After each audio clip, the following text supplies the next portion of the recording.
Praise the lord. ఈ వచనము దేవుని అద్భుతమైన శక్తిని మరియు ప్రేమను మనకు గుర్తు చేస్తుంది. కొన్నిసార్లు మనం అసాధ్యంగా అనిపించే పరిస్థితులను ఎదుర్కొంటాం. సందేహాలు మన హృదయంలోకి వస్తాయి.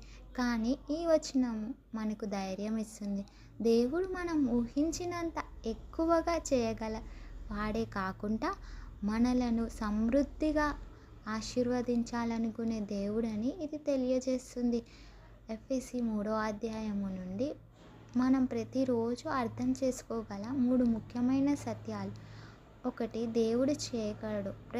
పరిస్థితి ఎంత పెద్దదైనా, కళ ఎంత దూరంగా ఉన్నా అనిపించినా ఆయనకు సాధ్యం కానిది లేదు. ఆయన శక్తికి హద్దులు లేవు. 2, దేవుడు చేయబోతున్నాడు. తన వాగ్దానాల విషయంలో ఆయన నమ్మదగినవాడు.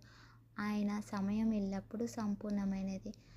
3వది, అడగడానికి భయపడకండి. ప్రార్థనలో అడగడానికి భయపడాల్సిన అవసరం లేదు. సంకోచం అస్సలు వద్దు.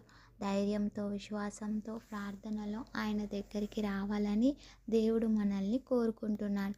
దేవుడు మన ప్రార్థనలను వింటాడు. మన జీవితంలో ప్రతి విషయం పట్ల ఆయనకు శ్రద్ధ ఉంది. కాబట్టి మనం పెద్ద పెద్ద కలలు కనడంలో సంతోషం అవసరం లేదు. ధైర్యంగా ప్రార్థిద్దాం, లోతుగా దేవుని నమ్ముదాం. ఎందుకంటే మనం అడుగు వాటికంటే, ఊహించు వాటికంటే అత్యధికంగా చేయగలిగే దేవుణ్ణి మనము సేవిస్తున్నాం. ఆయన మనలను ప్రేమిస్తున్నాడు. ఆమేన్.